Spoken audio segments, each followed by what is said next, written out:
Greetings. We're still in Unit 1, but now in Section 2, Classical Civilizations, specifically 2B1, where we're looking at classical China. We'll be examining specifically the Zhou Dynasty and a period known as the Warring States and 100 Schools of Thought.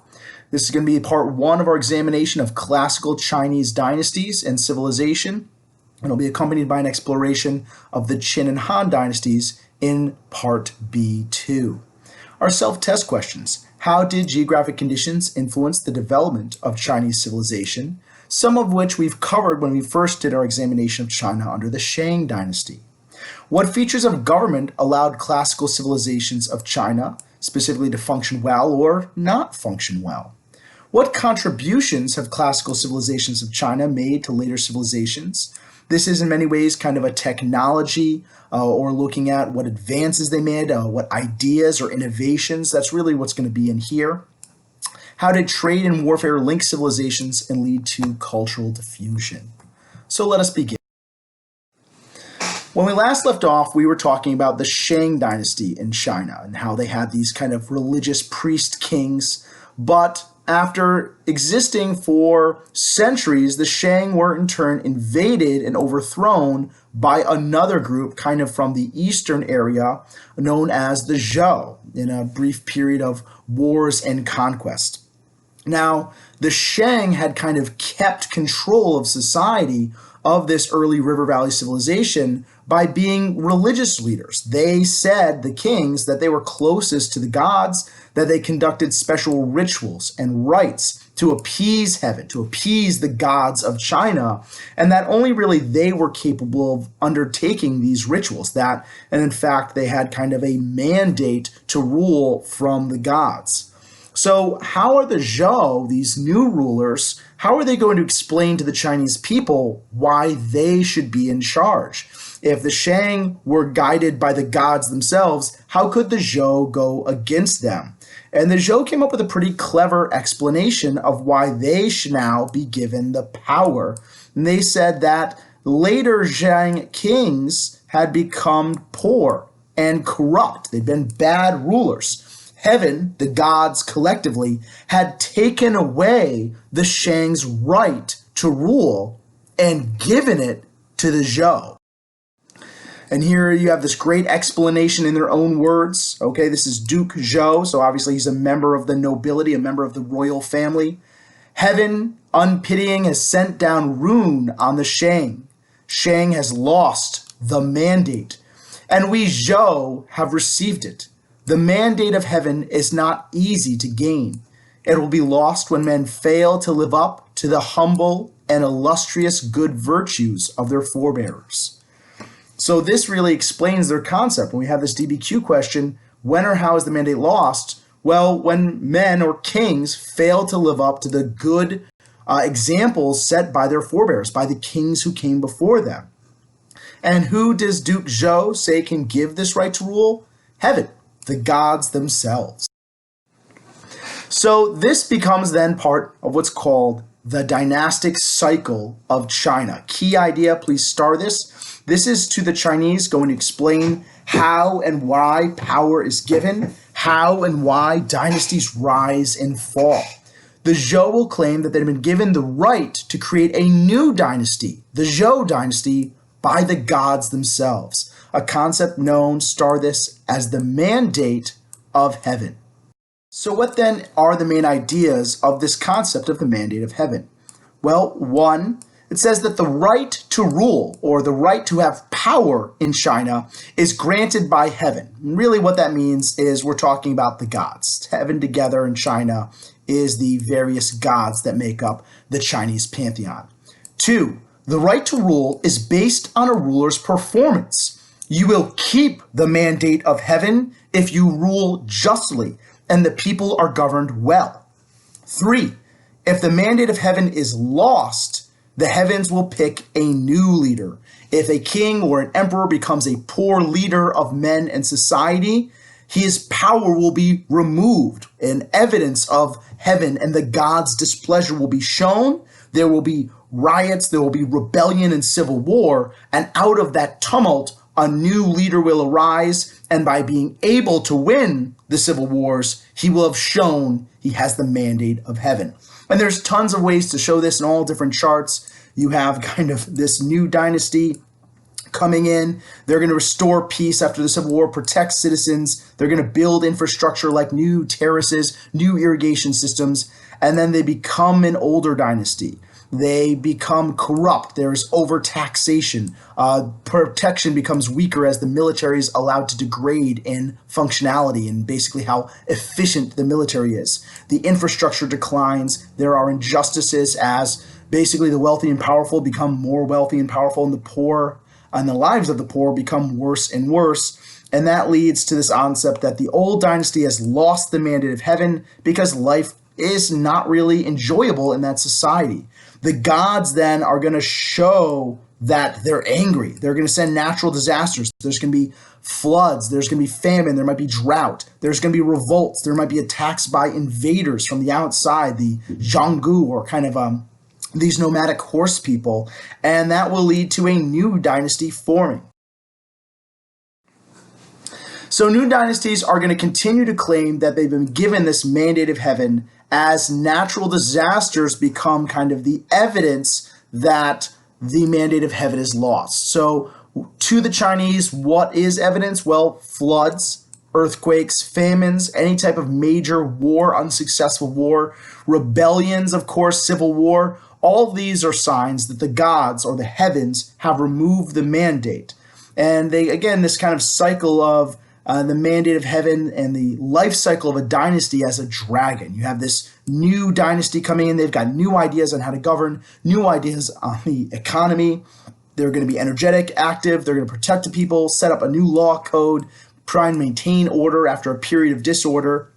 And then as they become a large and efficient dynasty, they're going to rule things pretty well. There's going to be relatively low taxation. There might be advances. There might be a golden age, in fact. And then as they become aging, you would have this laziness, specifically of the ruling family as they become entrenched in their position of power. Generally, they become obsessed with, well, the good life of being an emperor. Law and order then breaks down. They become weaker militarily, and society has problems. Then you've got your natural disasters.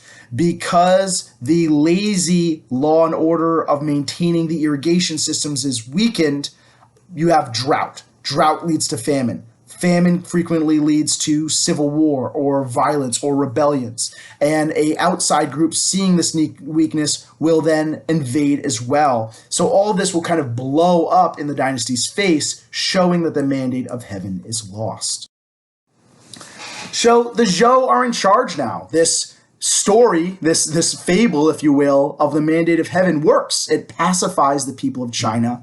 And the Zhou go on to be one of the longest lasting Chinese dynasties. Now we're going to run into a reoccurring theme throughout this year of Mr. Campbell's that every great empire, dynasty, global force, nation state, what have you, has a lifespan of no more than about 250 to 350 years, after which they generally collapse or they rot away into decay. And what we're going to see is the Zhou are going to be strong for about 300 years, and then they're going to follow that model of kind of rotting into decay.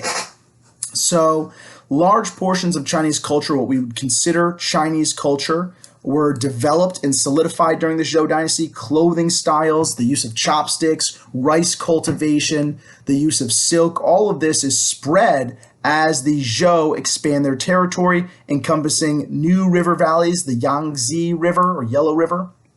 And initially, like all dynasties, their rule is characterized by strong leaders like Duke Zhou, who have very solid plans for how to make China better, relative peace and prosperity, which is wealth. Prosperity is good. You want this as a person, you want this as a country, an empire, whatever.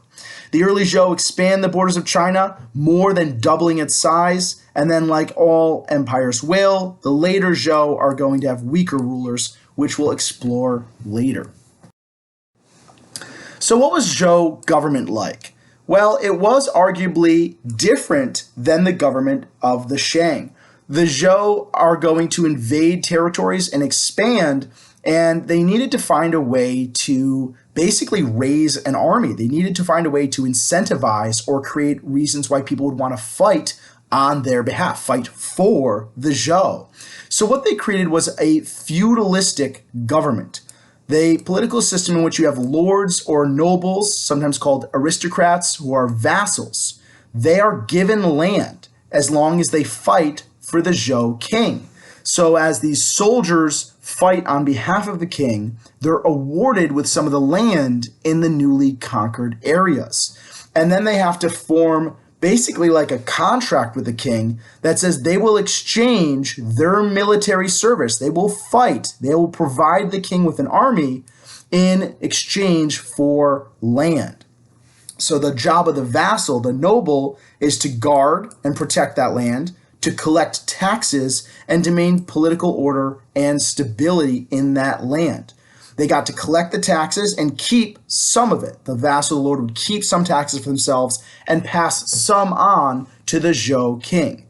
Feudalism is a system we're going to see throughout our time period in Global 9, and we're also going to be spending time with feudalism in Global 10 as well. Specifically in the first unit, we're going to spend a lot of time looking at its collapse in Europe. So this is a term that is good to know. Feudalism is always a hierarchy or a strict class system where you have the leaders at the top. There are generally fewer of them. They are fewer in number. And as you go down, the people have less basically power in society, though we will see that it is kind of weird in China because you have your farmers, your peasants, pretty high up on this class system, where realistically they didn't have that much wealth or power. But socially, they're regarded as contributing to society more than the craftsmen, traders, and merchants. So it's kind of an interesting idea. This feudalism is a relatively decent system, especially when you are trying to claim territory relatively quickly. It also can be a relatively good political system when you are constantly under attack by other people, as these local feudal lords are expected to defend territory and not the central king.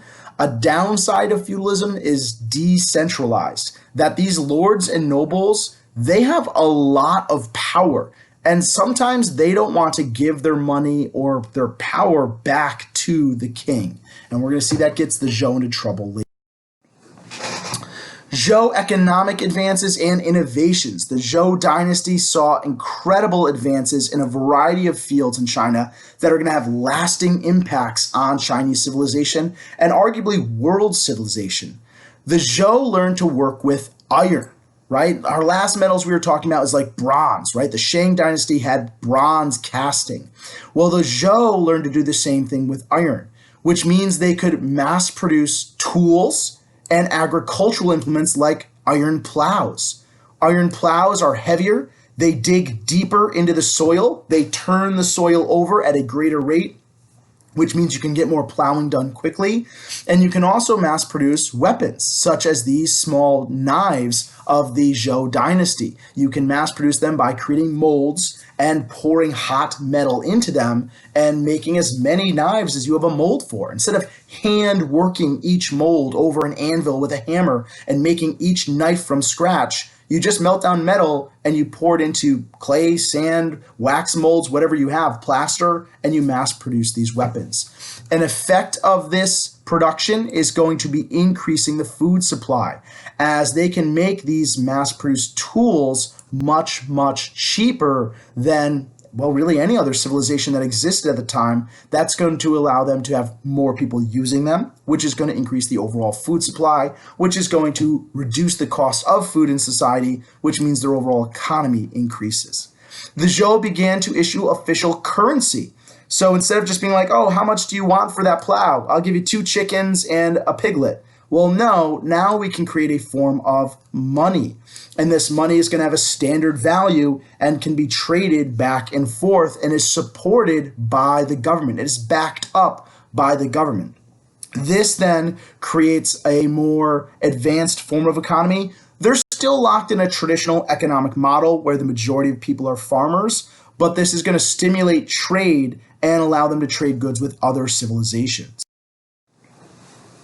Other advances of the Zhou that specifically deal with them adapting to environment, so we're talking about environment here, and geography. Environment and geography, that's a terrible G. They built flood control canals. This is an incredible advance. They realized that while the rivers were important and they relied upon the river waters, that if the rivers flooded too much and they swarmed over the water banks, it could wipe out croplands, it could wipe out villages, it could kill thousands of people. So they built flood control canals. One way this would look is to be cutting actual new canals in, like this is an actual canal that was cut parallel to a river and also perpendicular to a river as well. And the excess water, when it floods, can flow into there and be kept in there and used for trade. In this case, they are building up an embankment. They're driving giant wooden pylons in, building up the sides of the riverbanks, making it much less likely that it will flood over these riverbanks. They also built irrigation systems. When you're building one of these flood control canals, it's pretty easy to build wells to siphon some of this water off to make it go into the rice paddies. Remember, they're growing rice in those flooded fields called rice paddies. And they built terracing. Under the early Zhou Dynasty, the amount of land that was terraced, remember that's cutting steps into the side of the mountains, was increased by a factor of tenfold, meaning again, much greater food production. These infrastructure and public works projects helped protect the people from floods, so they're pretty good. They helped water crops, increase agricultural land, and they all promoted trade. So this is how it is important to the people to do these things. Like, these are the actions they're undertaking. This is why it's important. This is why it helps the very people of societies. One of the greatest advances of the Zhou dynasty is paper. Paper and the creation of books. Now, societies before the Zhou's creation of paper had created things like paper. There was something called vellum. Basically, it is animal skins. Generally, rabbit was preferred. Every page in a book was one rabbit's back, which means to make a book like, I don't know, the Bible or a book on history, you're killing an awful lot of rabbits. And you have to treat their skins. The skin can eventually disintegrate or weaken in structural integrity. Or people wrote on wood or clay tablets or wrote in wax, which is very temporary. The Egyptians had a type of paper called papyrus, but it wasn't true paper. And papyrus itself is prone to drying out, weakening, cracking, burning up very, very easily. So the Zhou were the first to create true paper, like what we would consider paper, what we would recognize as paper. And what they did is use rags, like old dish rags and linen rags, hacked up wood pulp, fragments of cloth, and they would bash this. And you can see this cool human-powered hammer here. It's got a little weight here. The guy steps on it, brings the hammer up, and they pound this wood pulp down to nothing. They then use bleach and ammonia and things like that to create it white, to stain it white, or in fact bleach all color out of it. Then they skim screens of it off of this pool and they dry it.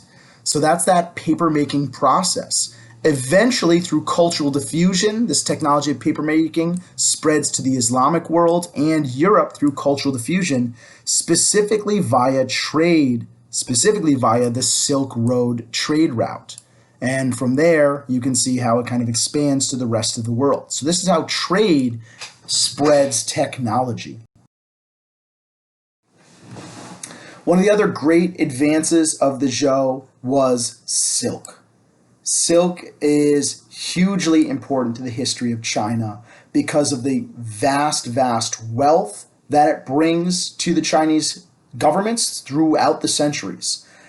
So what is silk? Well, silk is, in fact, a type of fiber or fabric that is created from the cocoons of a specific animal, the silkworm.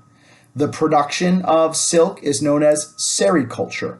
While I don't expect you to memorize that as a vocab word, it is a good word to know. It kind of shows mastery of the content. Silk is important historically. It's significant to the Chinese because it is a very desirable luxury trade good. There are different types of trade goods. If you're trading for food, it's food. It's not a luxury. You need that to eat. But if you're trading food or money in order to get silk when you could easily wear rags, cotton, animal hide, any number of other clothes. You want the silk because it shows your wealth, it shows your power. It is expensive, and that's why you want it. These are luxury goods, which are going to play a huge part in our examination of global history this year and next. Other civilizations, because they don't have access to silk, are going to want it. The Chinese basically have a monopoly on silk production for hundreds of years.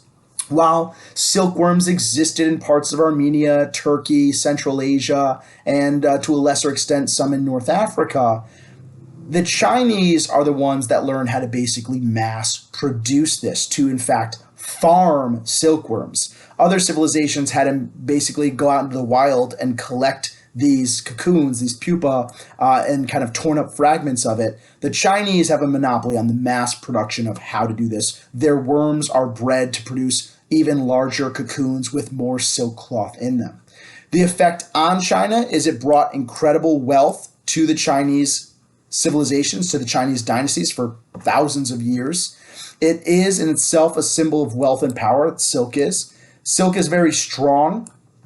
This was not available to all classes of people, but the wealthiest soldiers in China, Korea, and Japan could have a layer of silk underneath their actual metal armor or leather armor, and silk with woven together is tight enough to actually stop arrows from penetrating. You still get hit by the impact of the arrow, so it's not perfect. You still want other armor, but certainly the richest individuals had silk lining to their armor. Silk is dyed very easily, which means you can create these vibrant, beautiful colors, which again showed wealth, it showed status. That's how the rich let people know they were rich. So that is the impact. Incredibly important, this process where you have Chinese women who are harvesting mulberry leaves, which is what the silkworms ate. And they basically create buffets, giant, no pun intended, Chinese buffets of silkworms and the mulberry leaves that they ate. They then fed them and created these huge wooden frames that the cocoons would attach to. Women then kill the worms. There were two different ways. One, they would take a tiny needle and literally poke it into each pupa, each cocoon, and kill the thing inside. Or they would steam them sometimes. They would then process the cocoons by taking the worms out and leaving just the cocoon itself. And then they would begin the process of weaving. And this is this process of sericulture whereby you turn worms into gold, literal gold. So if the Zhou are so great, if they've got cast iron, if they've got silk production, if they're making paper, if they're doing all this awesome stuff, how then does this Zhou dynasty collapse?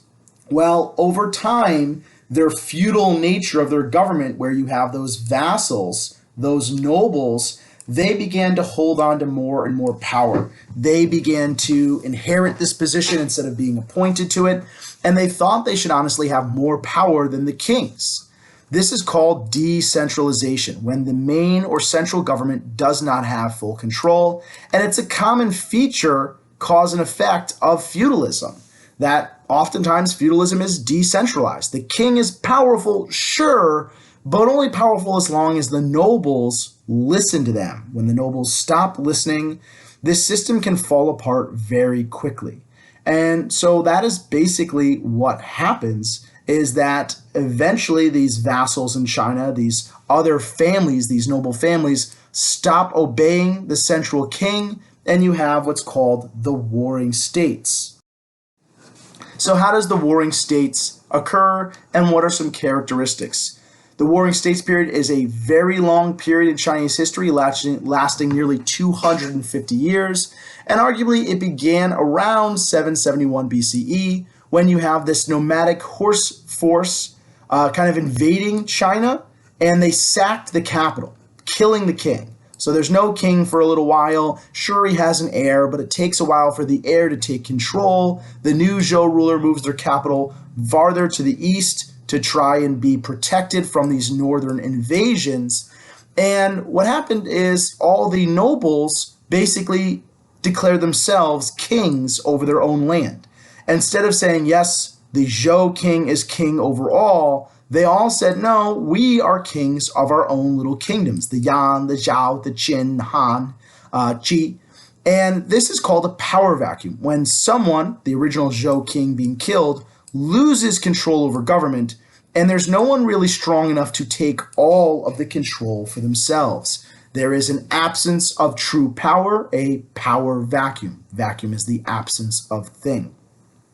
So the main characteristics of this warring states period, shockingly, is war. And really, really brutal war for centuries and centuries. And this is called warring states period.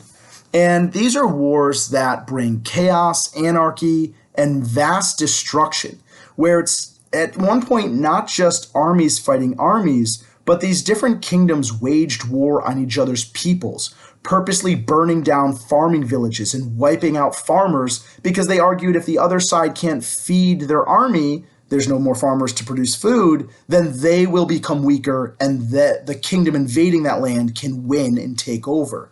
So these are very disastrous wars. They're very horrible and punishing to all of the people of China, really. So the warring states, this violence, this anarchy, this disorder really prompted some people in China, some intellectuals, to react. Think of cause and effect here. They're seeing all this violence. They know it's going on for literally centuries. They've known nothing but constant war. Yeah, there's brief periods of peace where different kingdoms ally with each other, and then they stab each other in the back. And then the king is assassinated. And then the prince takes over. And then he's assassinated. It's just chaos. And so these Chinese intellectuals reacted to this by thinking about new methods of organizing society. That how could they prevent such violence in the future?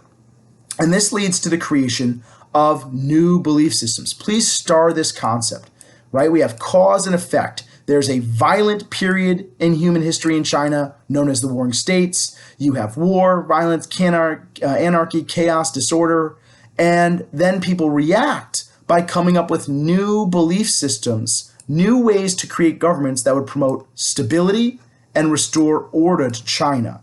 So that's what our next couple slides are really going to focus on, is what are these different schools of thoughts.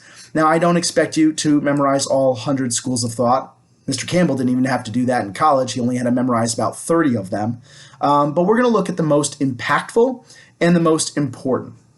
So these belief systems are known as the 100 schools of thought period, which occurs at the same time as the warring states period. It's a reaction to warring states. The main three that come out of it are Taoism, Confucianism, and legalism. And we're going to see that two of these, Confucianism and legalism, have a huge, huge impact on Chinese dynasties into the future. So Taoism. Taoism is one of the earliest and oldest of these 100 schools of thought. Its founder was Lao Zhu, who may or may not have been real. That is still not perfectly agreed upon by historians. His name is not even a real name. It just means old master. And this is really what you have to memorize here. It is a nature religion. It is highly focused on the idea that what has made things so violent is humans removing themselves from nature. That if humans come closer to the natural spirits and gods of the world, if they try to create harmony with nature, then society will be peaceful. Their main text is the Tao Te Ching, or Way of Virtue and Power. And the main ideas here are rulers should be good, but leave individuals to their farms. Don't go conquering other territory.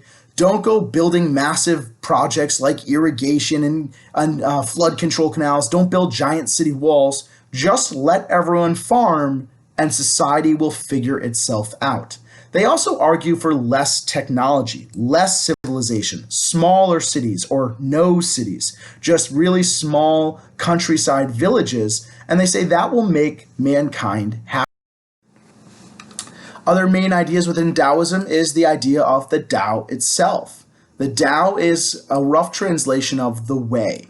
Basically, what this equates to is that there is a way that nature flows, the way or the Tao, and if you can find your personal attunement to that or find harmony or balance with the Tao, then you will enter a state known as Wu Wei, or knowing when and how to act without thinking about it.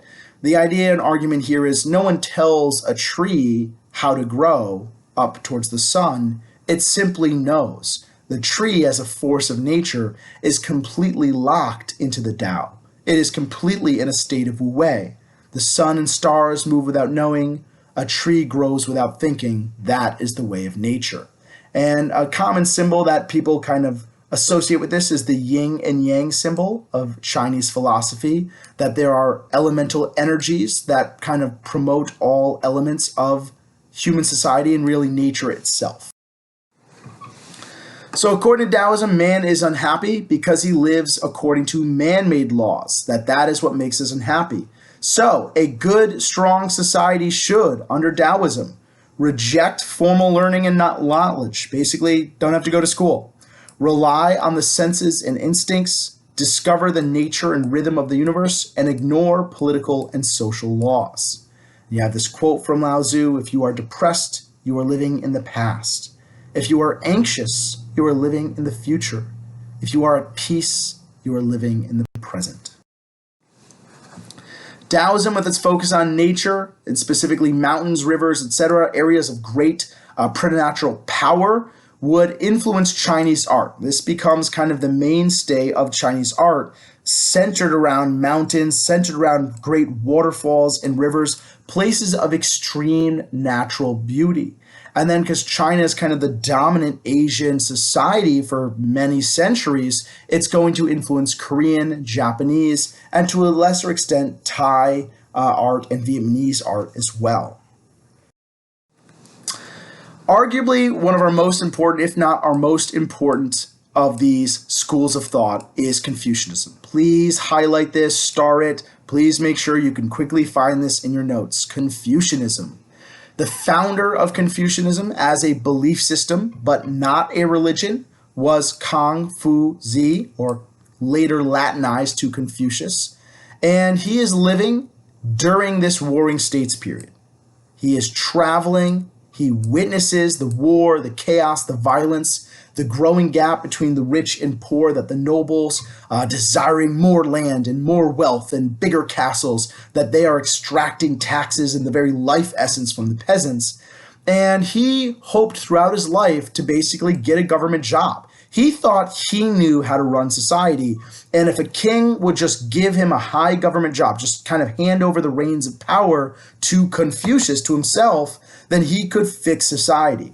And he wandered from kingdom to kingdom trying to pitch this idea and ultimately failed getting one of these government jobs. He ends up just basically traveling China as a teacher. But as a teacher, he surrounded himself and drew to himself many influential figures who are going to write down what he says. And as he teaches them, he develops this belief system of Confucianism, which is a type of philosophy. The goal of this belief system is to create harmony, order, and good government or political stability. How? Confucius says, if we know and follow the 5 relationships, and if we show filial piety, we will have a harmonious and orderly society. Confucius' students collected his sayings. They wrote down supposedly what he said, and they put them in a book known as the Analects. You're probably going to have a question on that on your next unit test, and a lot of you are probably going to get it wrong. It just seems to be a thing that kids don't remember. They forget. This is their main text, but it is not a holy text. Why? Confucianism is a philosophy. It's a belief system. It's not a religion. All right? No one's worshiping Confucius as a god. He's an elder sage, not a god. But the Analects are a guide to living in that they tell people how they should live.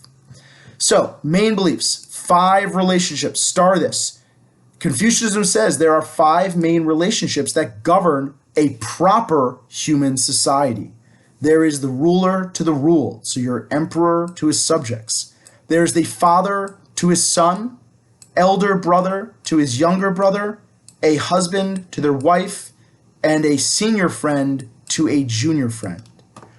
In Confucianism, One's duty as part of this society is to know their position and to show filial piety and being kind to those below you. If everyone does that, that will provide the stability, harmony, and order in society. You've got this great quote here. A country would be well governed when all parties performed their tasks correctly according to these 5 relationships. That's how you get things done. So here's a chart. You're probably going to see this on a CRQ at some point this year. Confucianism, one's purpose in life is to know and fulfill your role in society with honor, loyalty, and piety. The ruler to ruled, father to son, elder brother to younger, husband to wife, senior friend to junior friend. The superior position, your ruler, father, elder brother, husband, etc., they're supposed to treat the inferiors beneath them with love and kindness and act towards them with wisdom and justice. So a ruler is supposed to act kindly towards his subjects, rule them with wisdom, and act justly, not just take away their money or their property, their life with no reason. The inferior positions, the wife, younger brother, son, subject, and junior friend, are supposed to owe their superiors respect and obedience, known as filial piety. So the second main belief, circle and highlight this, is this concept I've been mentioning of filial piety, extreme respect for your elders. This is the idea that you respect your position in society and you respect those in a position above you. And what Confucianism does is it says that family is kind of this basic building block of society.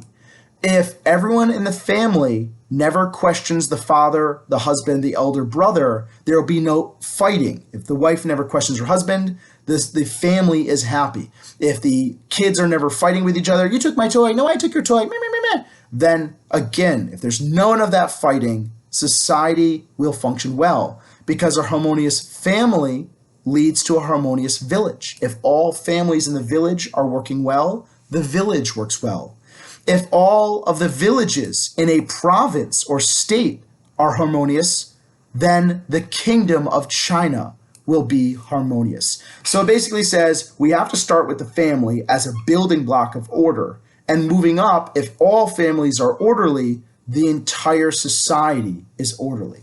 It is up to the job of the individual in Confucianism to know, to find and know their place and accept their position and do their duty. Being a good son, washing his elderly mother's feet while everyone takes care of the person above them in this social framework. Harmony in the group is more important than the individual in Confucianism. This is very different from, American society, which generally says the individual, each individual's rights are more important than the society as a whole. In China, under Confucianism, they do not believe that. They would disagree. They say, no, what is best for the group is vastly more important than the individual.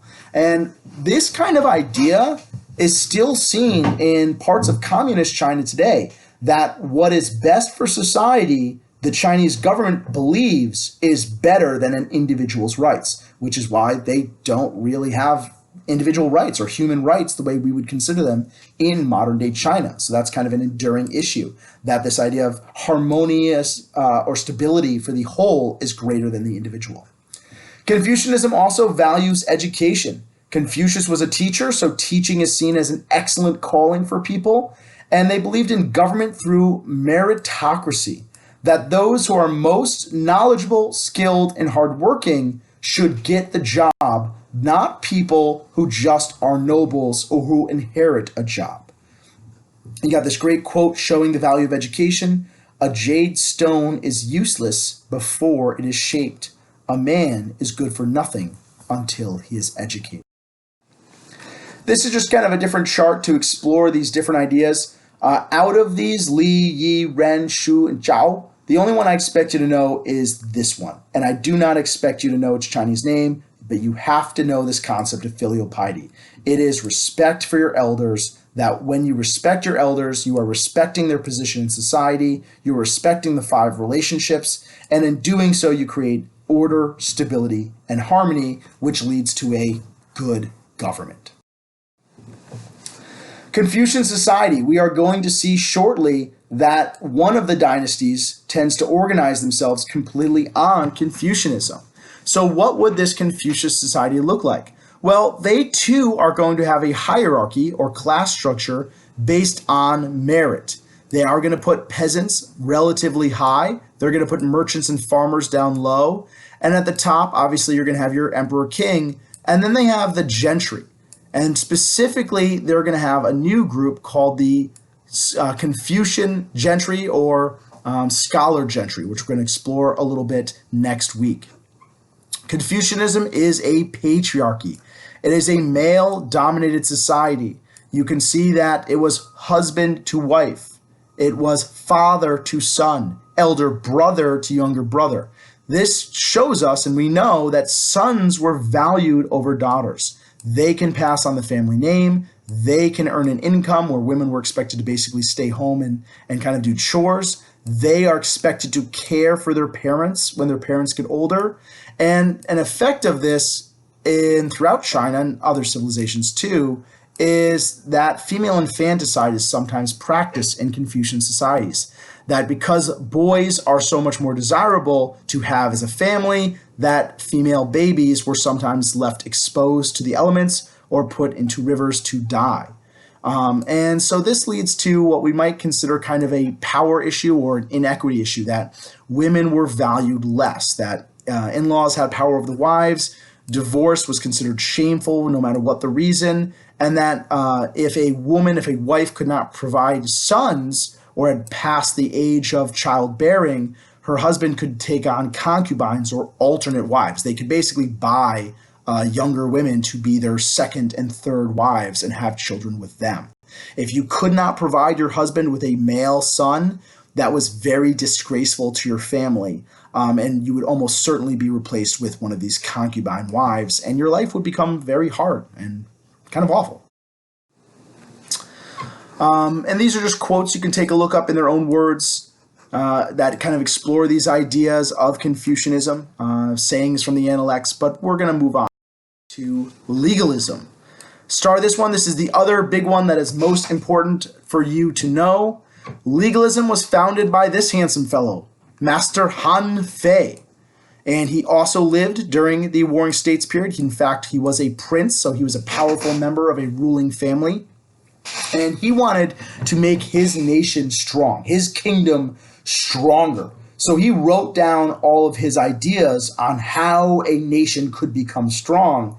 And even though he was a prince, he wasn't king, and his ideas were kind of mostly ignored while he was alive. There were some people who chose to follow him. He became kind of a teacher prince of sorts, where some individuals clung to his ideas, but it didn't really guide his kingdom until after he was dead.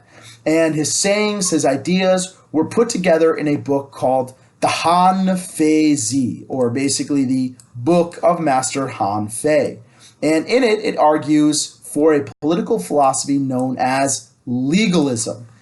Cause and effect, legalism will become the main philosophy of the Qin dynasty, which we're going to explore shortly. Legalism, what are its main ideas? For any of these belief systems, it's important to know their main ideas and then how they impacted people. So the main ideas of legalism says people, humans, are naturally greedy and selfish. They're not great. People are kind of lazy, no good for nothings. And so it takes a strong ruler who has to control the people. How, might you ask?